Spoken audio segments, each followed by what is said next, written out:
عليكم ورحمة الله وبركاته. الحمد لله رب العالمين والصلاة والسلام على سيد المرسلين محمد وآله وصحبه أجمعين. اما بعد، محترم بزرگ اور دوستو، اس مختصر وقت میں ایک بہت اہم مسئلے کو لے کر میں آپ کے سامنے حاضر ہوا ہوں۔ ایک سوال ہے کہ آج مسلمان ترقی کیوں نہیں کر رہے ہیں؟ مسلمان منتشر کیوں ہیں؟ مسلمانوں کے اندر بگاڑ کیوں ہے؟ مسلمان پریشان حال کیوں ہے؟ کیا وجہ ہے کہ مسلمان پٹتے جا رہے ہیں؟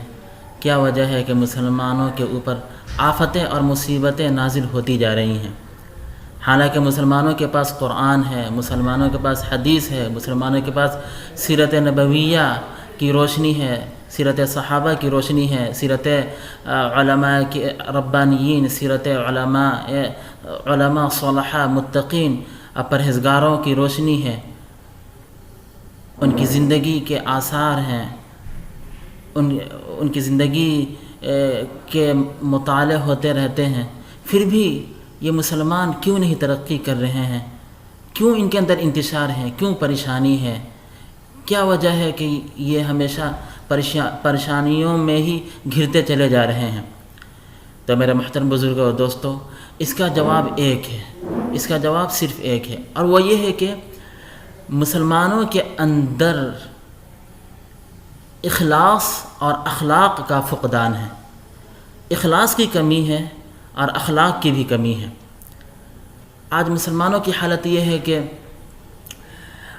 بہت سے مسلمان تو ایسے ہیں، بہت سے مسلمان ایسے ہیں جن کے اندر اخلاص ہے، لیکن ایک بہت بڑی تعداد ایسی ہے مسلمانوں کی کہ جن کے اندر اخلاص جس طرح ہونا چاہیے اس طرح نہیں ہے، اخلاق جیسا ہونا چاہیے ویسا نہیں ہے۔ اسی اخلاص اور اخلاق کے فقدان کے نتیجے میں آج مسلمانوں کے اندر بگاڑ ہے۔ حالانکہ آج دیکھیے کہ وسائل کی کمی نہیں ہے، پوری دنیا میں نگاہ ڈالیے، بے شمار مدارس ہیں، بے شمار مکاتب ہیں، دین کے قلعے ہیں، دین کے کام کرنے کے لیے بے شمار چیزیں ہیں، بے شمار تحریکیں ہیں، بے شمار تنظیمیں ہیں۔ جہاں بھی دیکھیے، جہاں بھی نگاہ دوڑائیے، وہاں پہ دین کے لیے کمر بستہ لوگ نظر آئیں گے۔ پھر بھی دین کے اندر یعنی ان مسلمانوں کے اندر پریشانی کیوں ہے؟ یہ مسلمان کیوں پیچھے ہیں؟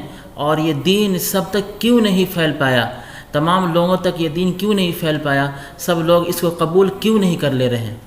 وجہ یہ ہے کہ اخلاص کی کمی ہے اور اخلاق کی کمی ہے۔ جب ہم اسلامی تاریخ پہ نگاہ ڈالتے ہیں تو وہاں پہ ہم دیکھتے ہیں کہ صحابہ کرام رضوان اللہ تعالی علیہم اجمعین دین کے کام کرنے کے سلسلے میں اپنے مفاد پہ بالکل نظر نہیں رکھتے تھے، بلکہ وہ ہمیشہ جو بھی کام کرتے تھے اللہ کے لیے کرتے تھے، اللہ کے لیے قربان کر دیتے تھے اپنی ہر چیز کو۔ بس اس وقت دیکھیے کہ دین بہت تیزی سے ترقی کرنے لگا۔ اسی طرح وہ دین کو پیش کرنے کے لیے اخلاق کو پیش کرتے تھے، خود نہیں کھاتے تھے دوسروں کو کھلاتے تھے، خود نہیں پیتے تھے دوسروں کو پلاتے تھے، خود نہیں پہنتے تھے دوسروں کو پہناتے تھے، یعنی دوسروں کو کھلا کر، دوسروں کو پہنا کر، دوسروں کو دے کر ان کو جو خوشی نصیب ہوتی تھی وہ اپنے کھانے میں نصیب نہیں ہوتی تھی۔ اپنے کھانے سے وہ اتنا خوش نہیں ہوتے تھے جتنا دوسروں کو کھلا کر خوش ہوتے تھے، دوسروں کی مدد کر کے ان کو بہت خوشی ہوتی تھی۔ یہی وجہ ہے کہ اسلام کے اولین دور میں 100 سال کے اندر دنیا کے مختلف حصوں میں اسلام کا فریرہ لہرانے لگا، اسلام کا جھنڈا بلند ہو گیا تھا۔ لیکن اس کے بعد سے کیا ہوا کہ اخلاق میں کمی آنے لگی، اخلاص کے اندر کمی آنے لگی۔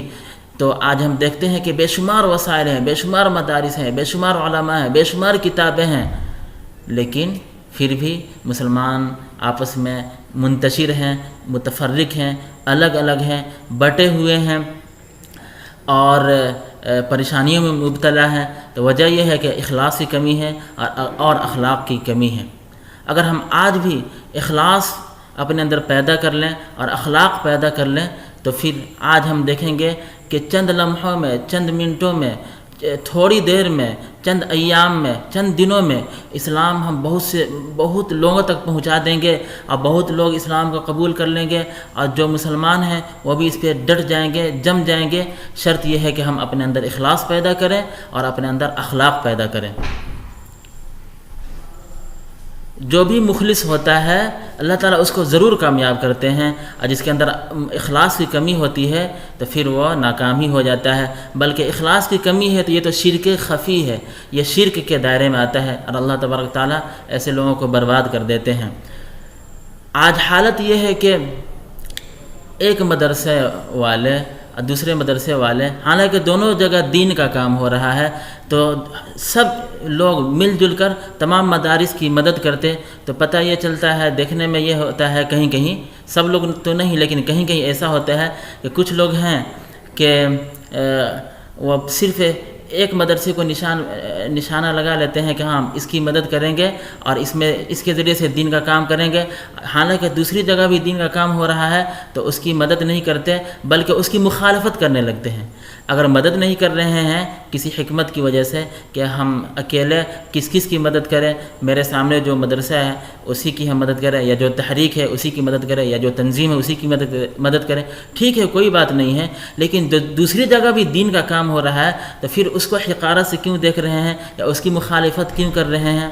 تو یہ اخلاص کی کمی ہے، اسی وجہ سے ایسا ہوتا ہے۔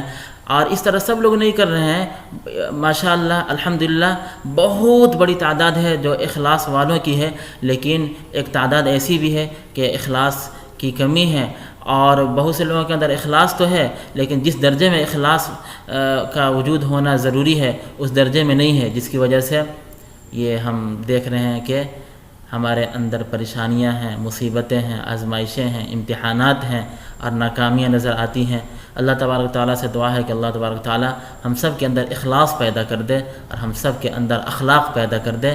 ہم اخلاص اور اخلاق یہ دونوں زیور کو اور دونوں ہتھیار کو اپنے پاس رکھیں گے تو انشاءاللہ دیکھیں گے کہ پوری دنیا میں اسلام کا فریرہ لہرانے لگے گا، ہم خود بھی اس پہ جمتے چلے جائیں گے، پوری دنیا ہمارے ذریعے سے انشاءاللہ اسلام کے اندر داخل ہونے لگے گی، اور سب کو امن مل جائے گا، سب کو سکون مل جائے گا، سب لوگ خوشیوں میں، مسرتوں میں، شادمانی میں گھل مل جائیں گے اور زندگی